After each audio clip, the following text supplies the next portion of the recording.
मरकुस रचित सुसमाचार अध्याय 15।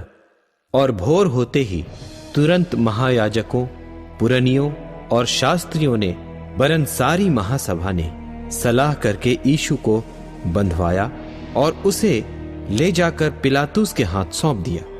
और पिलातुस ने उससे पूछा, क्या तू यहूदियों का राजा है?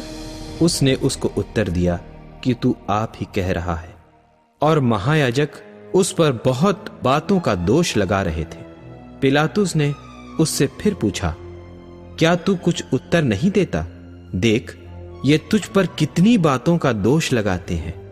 यीशु ने फिर कुछ उत्तर नहीं दिया, यहां तक कि पिलातुस को बड़ा आश्चर्य हुआ। और वह उस पर्व में किसी एक बंधुए को जिसे वे चाहते थे उनके लिए छोड़ दिया करता था। और बरअब्बा नाम का एक मनुष्य उन बलवाइयों के साथ बंधुआ था जिन्होंने बलवे में हत्या की थी। और भीड़ ऊपर जाकर उससे विनती करने लगी कि जैसा तू हमारे लिए करता आया है वैसा ही कर। पिलातुस ने उनको यह उत्तर दिया, क्या तुम चाहते हो कि मैं तुम्हारे लिए यहूदियों के राजा को छोड़ दूं? क्योंकि वह जानता था कि महायाजकों ने उसे डाह से पकड़वाया था। परंतु महायाजकों ने लोगों को उभारा कि वह बरअब्बा ही को उनके लिए छोड़ दे। यह सुन पिलातुस ने उनसे फिर पूछा, तो जिसे तुम यहूदियों का राजा कहते हो उसको मैं क्या करूं? वे फिर चिल्लाए कि उसे क्रूस पर चढ़ा दे। पिलातुस ने उनसे कहा, क्यों? इसने क्या बुराई की है? परंतु वे और भी चिल्लाए कि उसे क्रूस पर चढ़ा दे। तब पिलातुस ने भीड़ को प्रसन्न करने की इच्छा से बरअब्बा को उनके लिए छोड़ दिया और यीशु को कोड़े लगवाकर सौंप दिया कि क्रूस पर चढ़ाया जाए। और सिपाही उसे किले के भीतर के आंगन में ले गए जो प्रिटोरियन कहलाता है, और सारी पलटन को बुला लाए। और उन्होंने उसे बैंजनी वस्त्र पहनाया और कांटों का मुकुट गूंथ कर उसके सिर पर रखा, और यह कहकर उसे नमस्कार करने लगे कि हे यहूदियों के राजा, नमस्कार। और वे उसके सिर पर सरकंडे मारते और उस पर थूकते और घुटने टेक कर उसे प्रणाम करते रहे। और जब वे उसका ठट्ठा कर चुके तो उस पर से बैंजनी वस्त्र उतार कर उसी के कपड़े पहनाए, और तब उसे क्रूस पर चढ़ाने के लिए बाहर ले गए। और सिकंदर और रूफुस का पिता शमौन नाम एक कुरैनी मनुष्य जो गांव से आ रहा था उधर से निकला। उन्होंने उसे बेगार में पकड़ा कि उसका क्रूस उठा ले चले। और वे उसे गुलगुता नाम जगह पर, जिसका अर्थ खोपड़ी की जगह है, लाए और उसे मुर मिला हुआ दाखरस देने लगे, परंतु उसने नहीं लिया। तब उन्होंने उसको क्रूस पर चढ़ाया और उसके कपड़ों पर चिट्ठियां डालकर कि किसको क्या मिले उन्हें बांट लिया। और पहर दिन चढ़ा था जब उन्होंने उसको क्रूस पर चढ़ाया। और उसका दोष पत्र लिखकर उसके ऊपर लगा दिया गया कि यहूदियों का राजा। और उन्होंने उसके साथ 2 डाकू, एक उसकी दाहिनी और एक उसकी बाईं ओर क्रूस पर चढ़ाए। तब धर्मशास्त्र का वह वचन कि वह अपराधियों के संग गिना गया पूरा हुआ।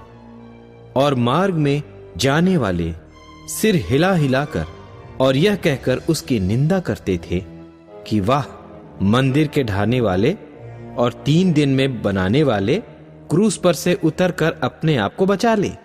इसी रीति से महायाजक भी शास्त्रियों समेत आपस में ठट्ठे से कहते थे कि इसने औरों को बचाया और अपने को ही नहीं बचा सकता। इस्राएल का राजा मसीह अब क्रूस पर से उतर आए कि हम देखकर विश्वास करें। और जो उसके साथ क्रूसों पर चढ़ाए गए थे वे भी उसकी निंदा करते थे। और दोपहर होने पर सारे देश में अंधियारा छा गया और तीसरे पहर तक रहा। तीसरे पहर यीशु ने बड़े शब्द से पुकार कर कहा, इलोई इलोई लामा शबक्तनी, जिसका अर्थ यह है, हे मेरे परमेश्वर, हे मेरे परमेश्वर, तूने मुझे क्यों छोड़ दिया? जो पास खड़े थे उनमें से कितनों ने यह सुनकर कहा, देखो, यह एलिया को पुकारता है। और एक ने दौड़कर स्पंज को सिरके में डुबोया और सरकंडे पर रखकर उसे चुसाया और कहा, ठहर जाओ, देखें कि एलिया उसे उतारने के लिए आता है कि नहीं। तब यीशु ने बड़े शब्द से चिल्लाकर प्राण छोड़ दिए और मंदिर का पर्दा ऊपर से नीचे तक फटकर 2 टुकड़े हो गया। जो सूबेदार उसके सामने खड़ा था, जब उसे यूं चिल्लाकर प्राण छोड़ते हुए देखा तो उसने कहा, सचमुच यह मनुष्य परमेश्वर का पुत्र था। कई स्त्रियां भी दूर से देख रही थीं। उनमें मरियम मगदलिनी और छोटे याकूब की और योसेस की माता मरियम और शलोमी थी। जब वह गलील में था तो ये उसके पीछे हो लेती थीं और उसकी सेवा टहल किया करती थीं। और भी बहुत सी स्त्रियां थीं जो उसके साथ यरूशलेम में आई थीं। जब संध्या हो गई तो इसलिए कि तैयारी का दिन था, जो सब्त के एक दिन पहले होता है, अरिमतिया का रहने वाला यूसुफ आया, जो प्रतिष्ठित मंत्री और आप भी परमेश्वर के राज्य की बाट जोहता था। वह हियाव करके पिलातुस के पास गया और यीशु की लोथ मांगी। पिलातुस ने आश्चर्य किया कि वह इतना शीघ्र मर गया और सूबेदार को बुलाकर पूछा कि क्या उसको मरे हुए देर हुई। सो जब सूबेदार के द्वारा हाल जान लिया तो लोथ यूसुफ को दिला दी।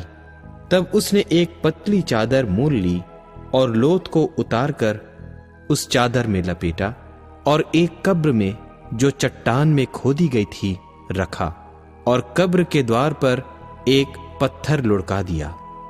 और मरियम मगदलिनी और योसेस की माता मरियम देख रही थी कि वह कहाँ रखा गया है।